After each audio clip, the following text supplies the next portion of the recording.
You know, like center. That's a shared space. Let's see. The armrest on a plate. Here's the plate.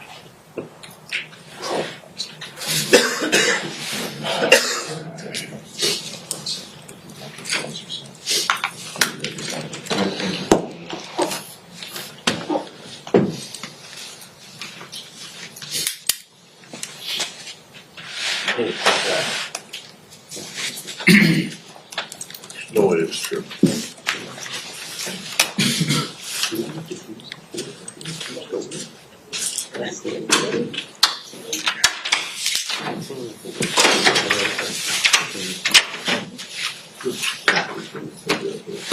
It's not. They have any review. Huh? There's no review. Nobody's ever reviewed Oh. it. Oh, yeah. Yeah. Maybe You don't think it's don't real? know any better. It's too good. I mean, yeah, the match about to be somebody that took up mark well first time and then like I need to make it affordable because we just get lucky. Right. Well, concerned. What are He's they? pretty good.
Reputation.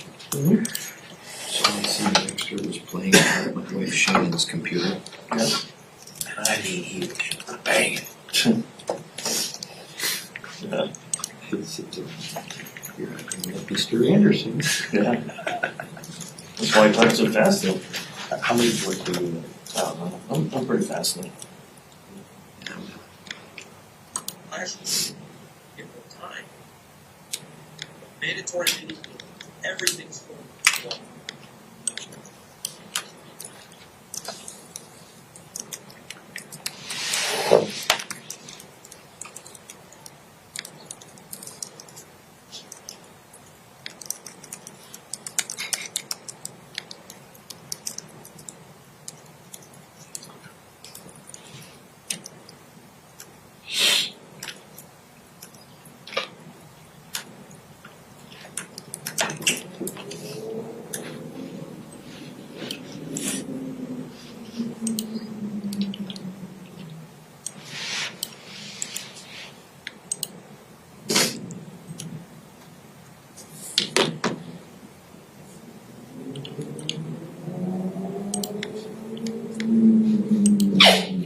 Bless you.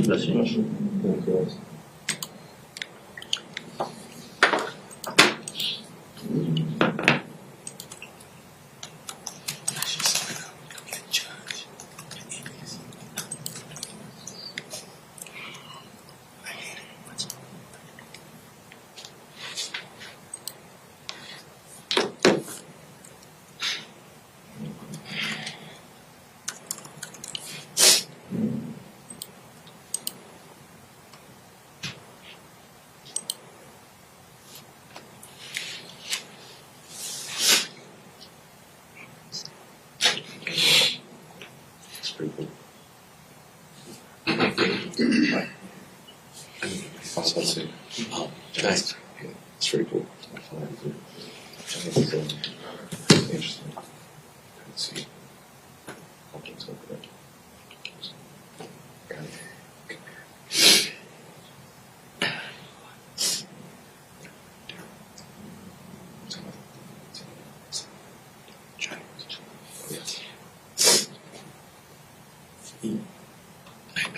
say anything about the other part, but I just keep doing good. Yes, sir.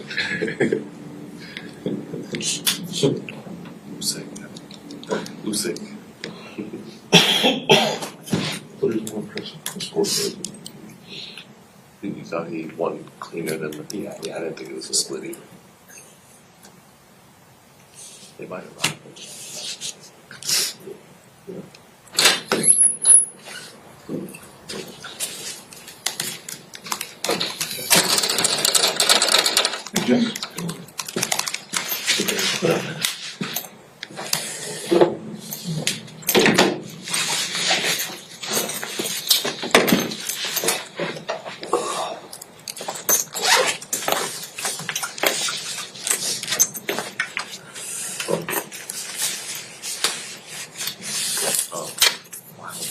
They got it. I saw me for the signal. It took a little bit.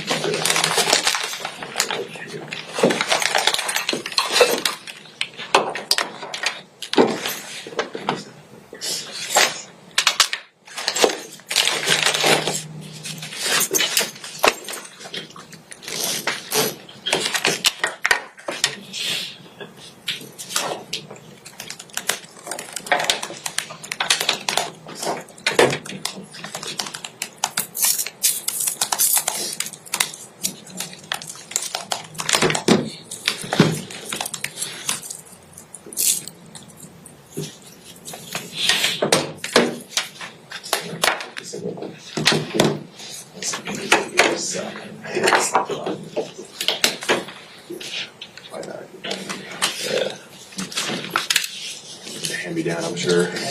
This one's actually good, surprisingly. Batteries already giving me fits, huh? Yeah, Delta's terrible.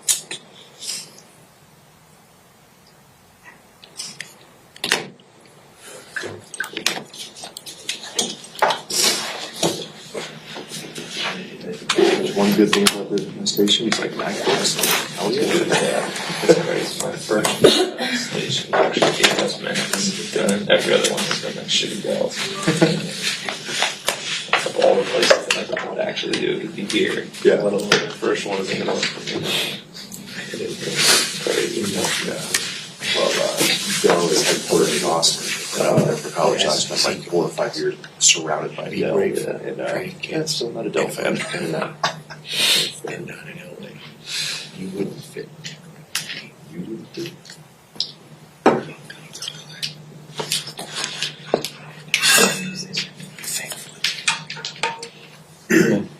My first day here, here's your new phone. I just need to get better. We talked about that.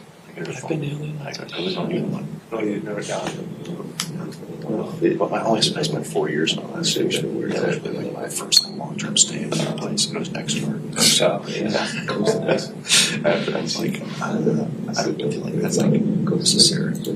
Believe me, there's no helping. Yeah, sure. The last market I used my phone to stream college football games every time I was driving to and from the games on Saturdays. Yeah. That's about all you need.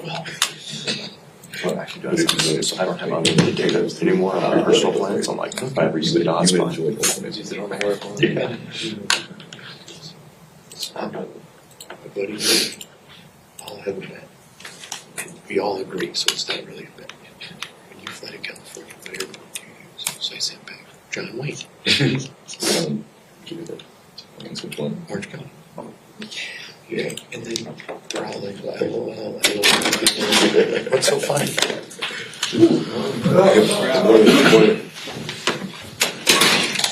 We start with questions for Coach Graham. Hey, Patrick. Good morning. Good morning. Third straight year in your system. I think you bring back 9 of 11 starters, and one new one is Christian Wilkins. There's a lot of continuity here from what you guys built last year. Do you feel that where the starting point is this year is a little bit different than where it's been your first 2 years? Each season is so different, and the players, it's great to have some of the leadership back and the signal callers. That's a positive in terms of the relationship that I have with them and them being an extension of me out there on the field. But does it feel different? Slightly, yes. But we know what we have ahead of us, and I'm excited about that.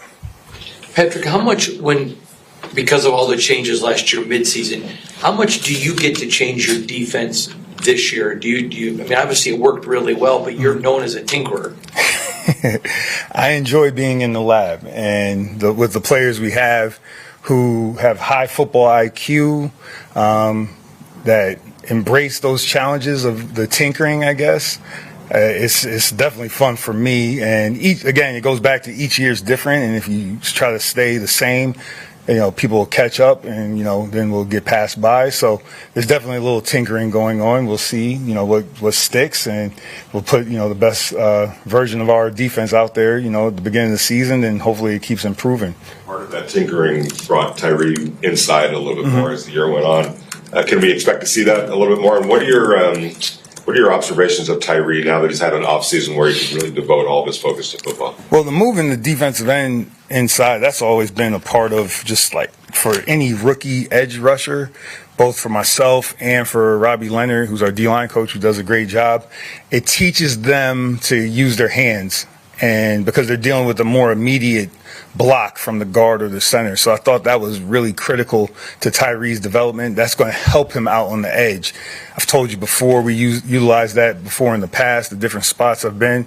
So that was good. And then with the whole offseason, he's doing what everybody else is doing. I won't single him out, but they're all working hard. They got a great kinship or camaraderie going on in that D-line room, and it's infectious, and it's spreading throughout the defense, and you can always feel those guys out there on the field. Whether you hear them or you feel them, it's a beautiful thing to see.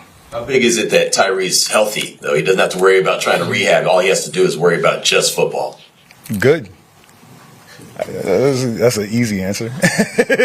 I could, go on and on, but good. What is like a disruptive force like Christian Wilkins do to the middle of your defense, and really everybody else in the defense do? Well, Christian, the good thing about that, he's been successful in this league in the past. I was fortunate to be there in Miami his rookie year, and just to see the player he's developed into is pretty, awesome to see. And obviously that's another tool for us to use on defense that's going to be positive for us in terms of, I think he's someone that requires, multiple hands on him, or let me say more than two sets of hands on him. So that's a positive right there. You got him, you got Max, and then the other guys, John Jenkins, he's tough to block one-on-one. It's something that we preach with our defense. We can't get blocked one-on-one, and the more guys that you have that can, get that done and have production off of that, the better off we'll be in terms of our pass defense, run defense altogether. Talk about how infectious that defensive line is in the development of Christian Wilkins, not just as a player but as a leader. Have you noticed, or what are the changes you've noticed just in him as a leader and being vocal with the rest of that line? Even when he was a rookie, I don't want to live in the past. He was vocal. He had leadership. He knew he was good. That's why he was drafted where he was drafted. And now you see it. He's just matured as a man. He just matured as a man, and. Not to say he was immature before, but it's just fun to see guys develop and grow. You drafted them for a reason. Whether it was Chris and Flo at Miami, they drafted him for a reason, to see him mature and where he's at in the NFL in terms of being one of the better players on the interior. It's just fun to see that development. Patrick, when new position coaches are added, a lot of coaches make that decision, or general managers, but AP wanted you in the process. What did you like about Ricky Manning that really stood out to you as a cornerback coach? Ricky, he comes well, respected in terms of his football knowledge, his energy, and, he played the position, been fortunate. I like the fact that we've had DB coaches, Jason Simmons, who's now at Washington, guys that done it. Especially for me who, again, I've been more of a front guy my whole career. It's always a benefit for those players to have somebody that's done it, and I think players gravitate to that, just like they did the last 2 years. When you face the two tight end defense or offense, what kind of challenges does that present? One, they could have 2-3 man surfaces. It's a benefit for us when you have an open surface. So when I mean open surface, a 2-man surface, that's a benefit. How are they going to deal with that? Especially when you have a player like Max or a player like Malcolm who's on the edge. Like, how are they going to account for him? Are they going to leave him singled, or are they going to bring somebody over? Once you go to 12 personnel, you got a chance to close both edges, which makes it tougher on the pass rush. Then the check with me run game that comes into play there. And then if you have the unique situation of having pass catching tight ends, one time the formation could look like traditional 12. Next time it could look like traditional 11 personnel. It could look like 21 personnel. So it forces us to go through a bunch of communication, and it's good to get that work. I know it's a small sample size so far, but what have you seen from Richardson, and what are you looking for him to do to grow, to become a consistent contributor this year? Like most rookies, has a lot to learn, but he is long, and he is fast, and he's willing to work. So those three things right there, I'm good. So those are positive. And you got somebody, I mean, so when you're long, fast, and you're willing to work, I mean, it's something to work with, but he has a long road ahead of him as a rookie. He just doesn't know yet, you know? That's the only thing. Along those same lines, Trey Taylor is a presence, I think, as a leader and as a player he has been throughout his college career. What have you seen out of him, and what are your expectations for him at this level? Just in terms of, again, I want to single out the rookies, but thankfully they've been all in here working really hard. And I believe that, you know, his leadership is, whether he was a leader before or not, he's going to be forced into a leadership role as a safety. They got to make communication calls. They got to talk to the corners. They got to talk to the linebackers. They have to talk to the front. So interested to see how it plays out. You know, this is day 2 of being out there on the field with the vets. You know, it's going to be a lot different talking, you know, to whoever it was at Air Force or when it was rookie mini camp to now you got to make a call to Malcolm. You got to make a call to Spillane. You know, these are grown men that, you know, you got to say it with some authority, get it out, be right, or they might turn around and look at you crazy. So so he has a lot to learn, but thankfully we got, you know, GA's a great coach, and he's working with those guys. Patrick, you mentioned some of the younger cornerbacks and defensive backs, but Ja'Cory and Bennett went through that process last year, and there was some good, there were some struggles, typical of a rookie player. What did you see in terms of the growth for him and how it's kind of applied to where he is right now?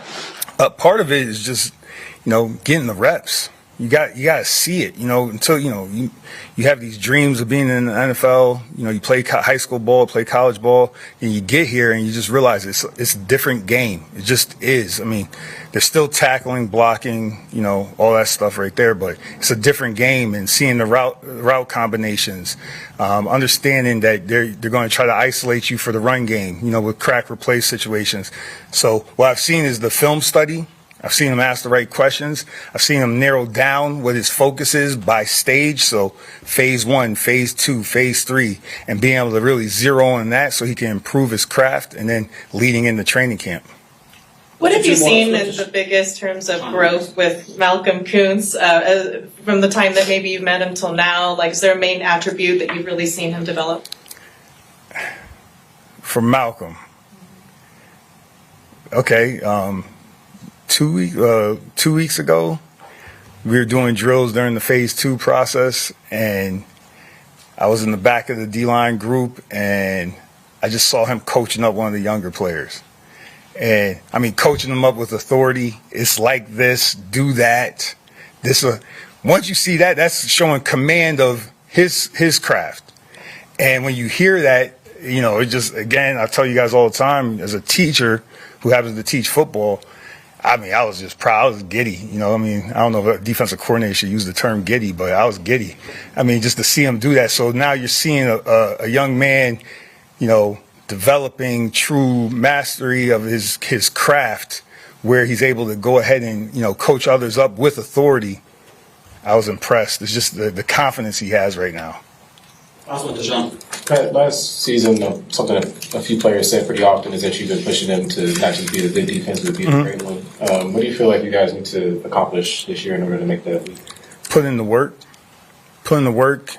Keep, you know, extending the goal a little bit each day. You know, I know all the guys talk about 1% each day. That's what we got to do. Just put in the work. Keep pushing that line forward a little bit more, and we'll see how the chips fall. But that's the most important thing. And thankfully, we have a bunch of guys on the team who are high achievers. I like to think of myself as someone that wants to achieve high goals, and we set those goals and we do what we got to do to try to accomplish them. All right, thank you. Yep.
OTs, organize team activities of institute.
Everybody doing? Good morning. How are you doing?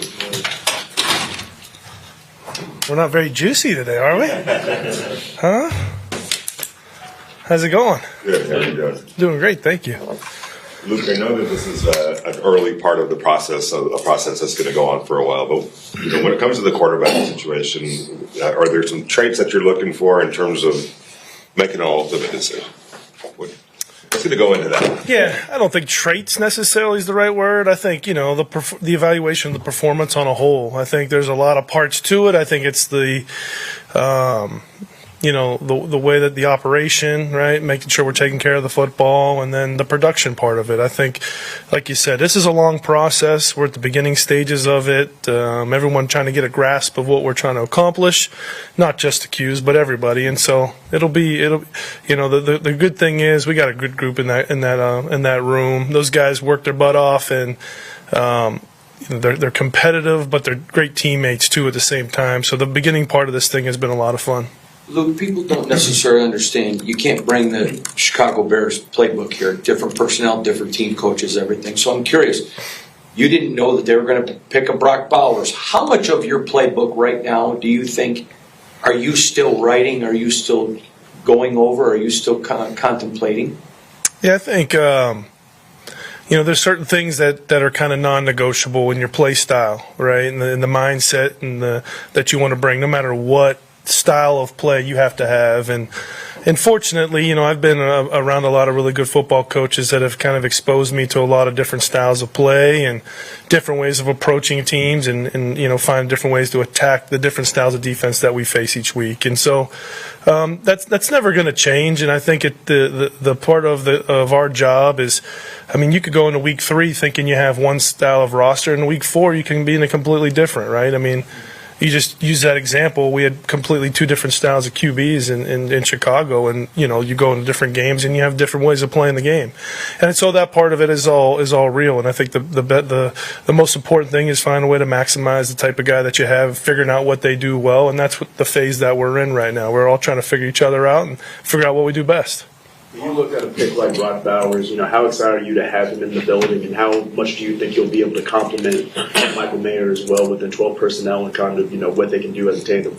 Yeah, no, I'm extremely excited. I think Brock's a unique guy. I think it's been said here plenty of times. He was probably the best player in the SEC for some time there while he was there. He won a bunch of games, and so anytime you could bring that type of caliber of player into your organization, you're going to get better. And you match him and you pair him with the talent that we already have here. I think that just makes you more dynamic. This league's about finding as many dynamic guys as you can get on your team. That's the goal. As you see the construction of all these teams in the league, everyone's trying to find those dynamic differences. And I think he's just one of those elements that gives us an opportunity to do a bunch of different things. Luke, when you look at, speaking to the talent on the offense, when you look at Brock and Michael and Devontae, Jacoby, is this, potentially the most talented group you've worked with in terms of, weapons at your disposal? It's a great group. I don't want to compare, really. I've been fortunate to be on a lot of really good teams, right? And Aaron won 3 of his 4 MVPs while I was in Green Bay, and that's not because of just Aaron, right? There's a lot of talent around him too, and so this is a talented group, though. We're excited to work with them, and like you said, it's going to be really cool to find different ways to make it all mesh together, though. We're really excited to work with everybody. Mayor Munford told us last year that he was more comfortable on the left side. I'm just curious. Obviously, Colton's the guy there. Mm-hmm. So how do you work with a young player, helping them develop comfort at other positions? Yeah, I think as much as anything, when you have comfort in knowing what you're supposed to do, I think that gives you the confidence to go out and execute your assignment at a higher level. And so, I think what's unique about Thayer is that he is talented enough to play either side, and he showed that last year, right? Playing on both sides, starting on both sides. I think that's a really cool element that we get to have exposure to. And so that part of it is whether you have more experience playing on one side or the other, that's usually what that's a reflection of. Have more comfort, because you've done it more times. And so I think our style of play that we have and him have an opportunity to learn it right away now as we get into this thing, and him getting opportunities at one position will only benefit, and then he'll probably be saying the other way by the end of it. One of the attributes you mentioned when you were talking about quarterback play was protecting the ball. I guess both from your philosophy and just your evaluation process of a quarterback, how do you balance protecting the ball with remaining aggressive and trying to find that balance where you're not just protecting the ball at the cost of maybe explosive play? Yeah, that's a really important. But all those factors go into it, right? If you're looking at a Q and say they had 9 interceptions and 7 of them were at the end of a half at Hail Mary, like you just looked at the ratio and said it was 2-1, right? 18-9 or something like that. But let's evaluate the why or the how. I think that's what you get into. And then as you start to connect to the concepts and connect to the scheme and what your approach is and why you're trying to do what you're going to do, you start paying attention to the defense. And so now you say, okay, I know the way this hook defender is going to react, so I'm going to be aggressive to this throw. But when you're in those unknown worlds and you're throwing with kind of like uncertainty, those are the ones that you can't have. And so I think as everyone starts learning the system and learning what we're trying to accomplish with each and every play, then that's how you become more aggressive and more confident in what you're going to do. And then that's also leaning on your teammate too, trusting that they know what they're doing and why they're doing what they're doing as well. You've taken that deep dive into Aiden now in the last few months since taking this job.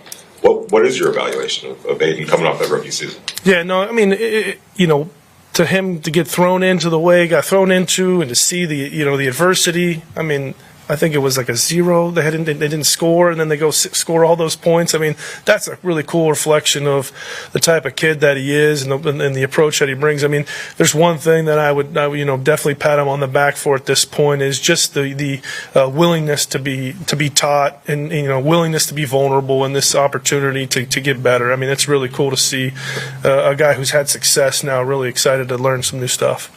I know it's early in the process, but what have you thought about the running back room led by Zamir White? Yeah, I think it's a really cool group. I think you have guys kind of have different backgrounds, different styles. But like I say all the time, I think I've said this too many times in my career, this isn't the time of the year for backs, right? Backs got to put pads on, and then that's really when you find out. And so, yeah, it's fun to see them, and they're fast, and they look the part, and they're getting better out there all their assignments. But we know that those types of players, when they get the pads on in training camp, that's when you really start to find out how much you really like that group. But I mean, they're a really good group of guys. They work hard. They work together. They're competitive with each other. And then, like I said, there's explosiveness in the group. There's pass catching in the group. There's toughness in the group. So there's a really cool blend of guys in that room. Coming in as a new offensive coordinator, how important is it to get some of these veteran guys here for the non-mandatory OTAs to try and get as much installed as you can now? Yeah, I think that's it. It's important to lay a foundation, and that's really, like I said, if we can establish our style and the brotherhood that we have in that room, we're gonna be just fine. And the schematic part of it is the second element of it, right? Guys got to be comfortable being able to react to things that happen, because the reality of it is we prepare them and we say it's going to look like this, and we called it for this, but there's often something that's slightly different, and those repetitions that you get with one another. That's how you become elite. Hey, Lucas, Tashawn Reed from The Athletic. It seems like you guys have a few different players on offense that can line up in multiple spots, whether it's Devontae or Brock Bowers or Michael Mayer. As offensive coordinator, how much flexibility does that give you to kind of get creative and switch around your alignment in the pass game to try to take advantage of matchups? Yeah, that's huge, right? Because if you, again, just looking across the league from a defensive perspective, everybody's trying to do that on defense too. They want the DN that can rush and cover. They want the linebacker that can rush and cover. They want the nickel that can fit a B gap and guard a slot, right? So everyone's trying to find that, and same thing on offense. We're doing the same thing, and the more flexibility you have with a player, that gives you more opportunity to do a bunch of different things. And then the second part of what you said is that the more people that you can have that can do those things, that's when your offense can get really good. That's when you have three different guys that can run one route, or three different guys that can do one type of concept. Now you're putting fear in the defense in a completely different way. That's it. All right, thanks guys, appreciate it.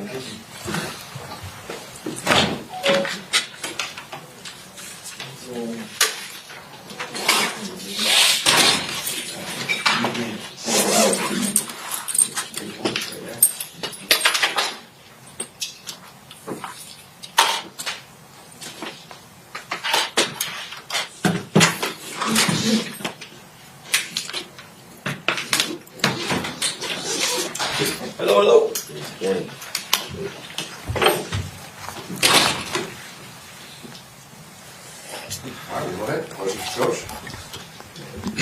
I think it's our first time talking to you since the rule change with the kickoff became official. I guess what was kind of your initial reaction to it, and how has that revamped your overall strategy to teaching the play coming in?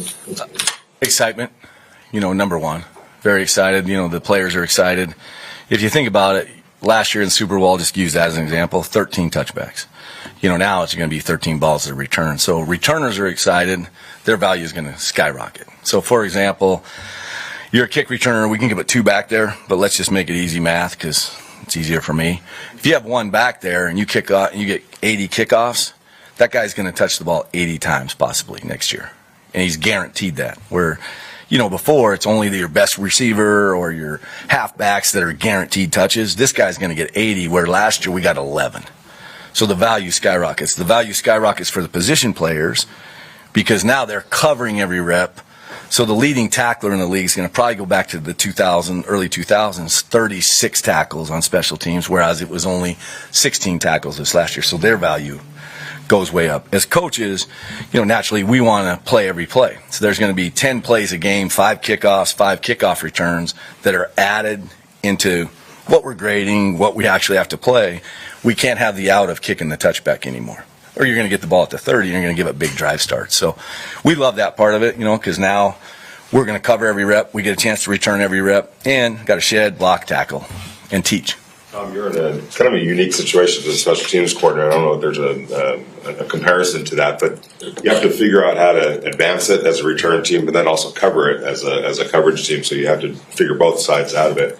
Can that help, from seeing it from one vantage point, help from the other vantage point, and vice versa? There's no question. What we've tried to do is, really this last week and even in the first 2 weeks of the off-season program, let Daniel try to beat our returners. And when I say that, he's trying to put balls on the ground or he's trying to put balls in the air, and really you're just playing in a 20-yard rectangle. So if he can hit the 19-yard line one play and then the 1-yard line the next, you got returners and they don't know where it's going to go.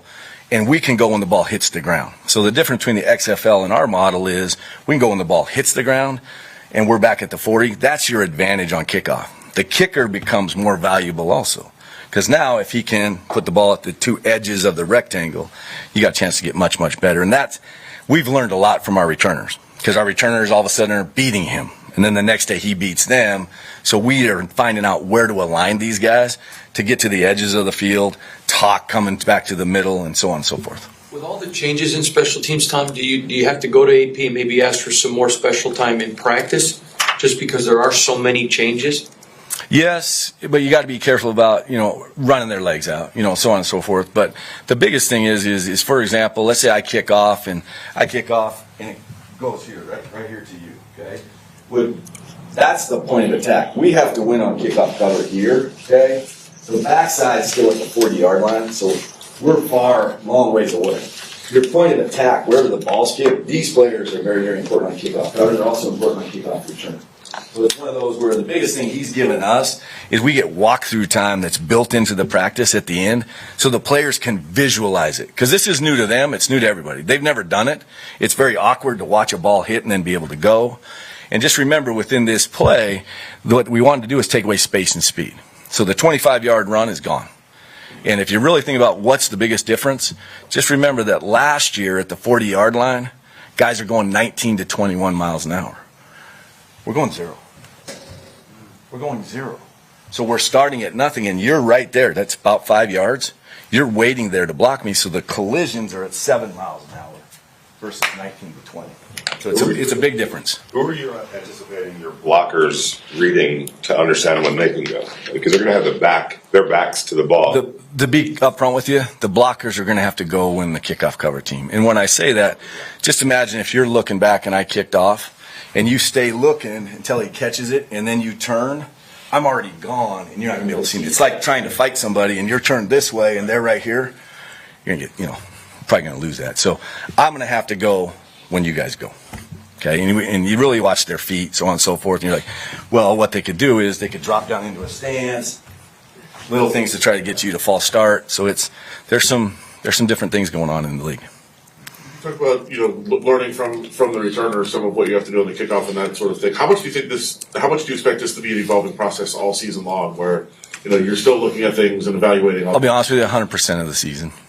Because we're going to steal ideas from other people. It's brand new. It's something nobody's ever done. You're going to steal from each other. You're going to steal leverage from each other. I think it'll go all the way through the Super Bowl on the last play. Do you like it? I love it. I love it. Yes.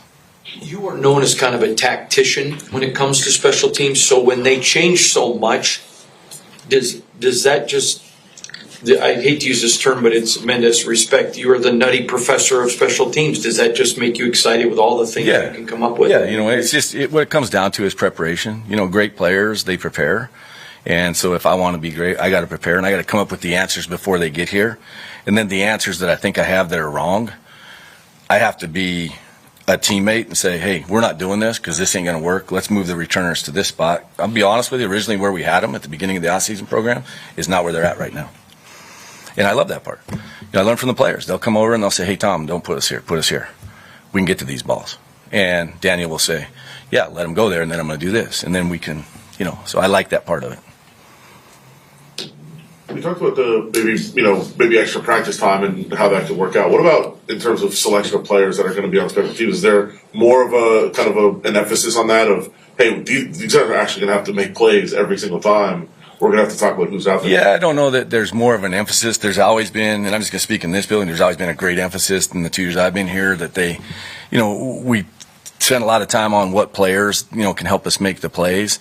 But to answer your question, I think on kickoff return, I think you're going to need a little more length. And when I say more length, it doesn't mean that a corner can't do it, but you need somebody with a little bit longer arms to sustain the blocks. You know what I mean? So it's a little bit more length from a kickoff return standpoint. Other than that, no. You're only going to be able to address, and I think you guys all understand it, you got 3 tight ends, you got 5 linebackers, you got maybe 4 safeties.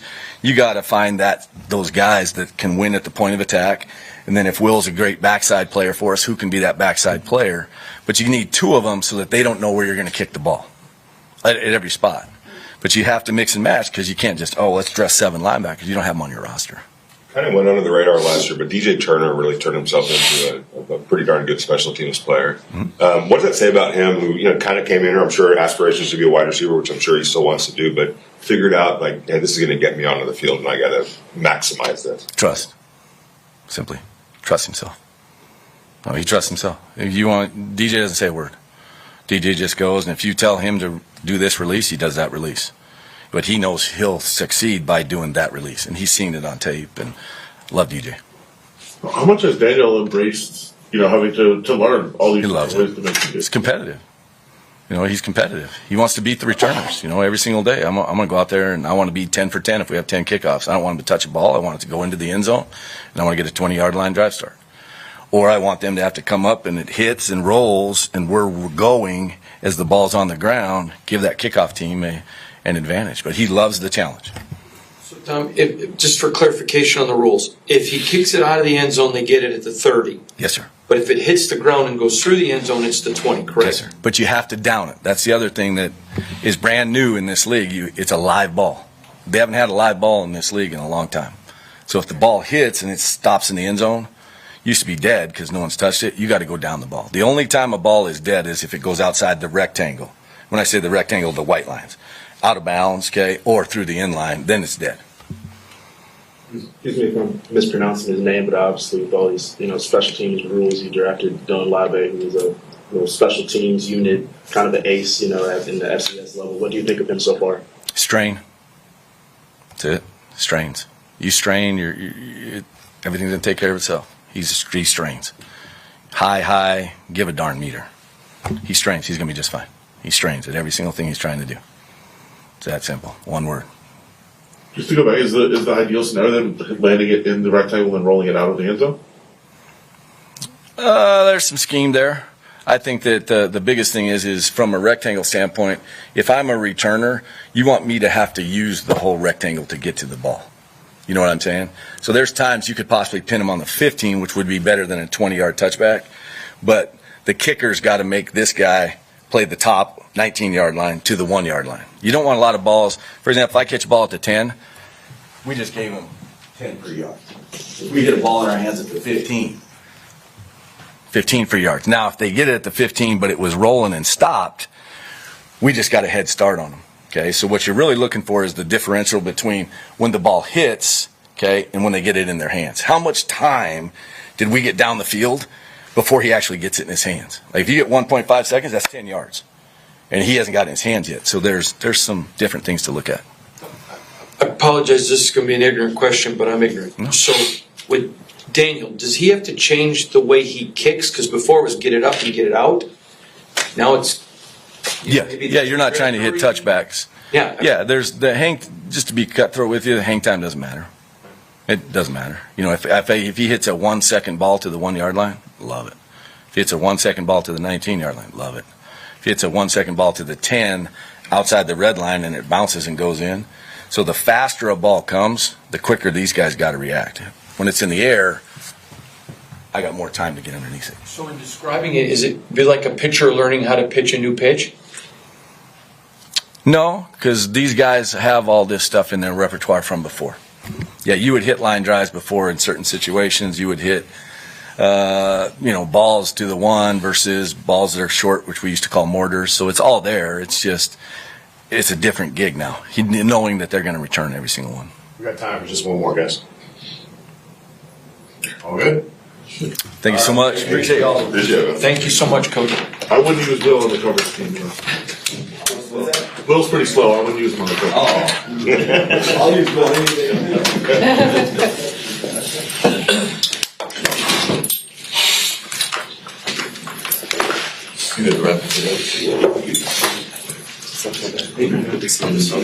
Yeah.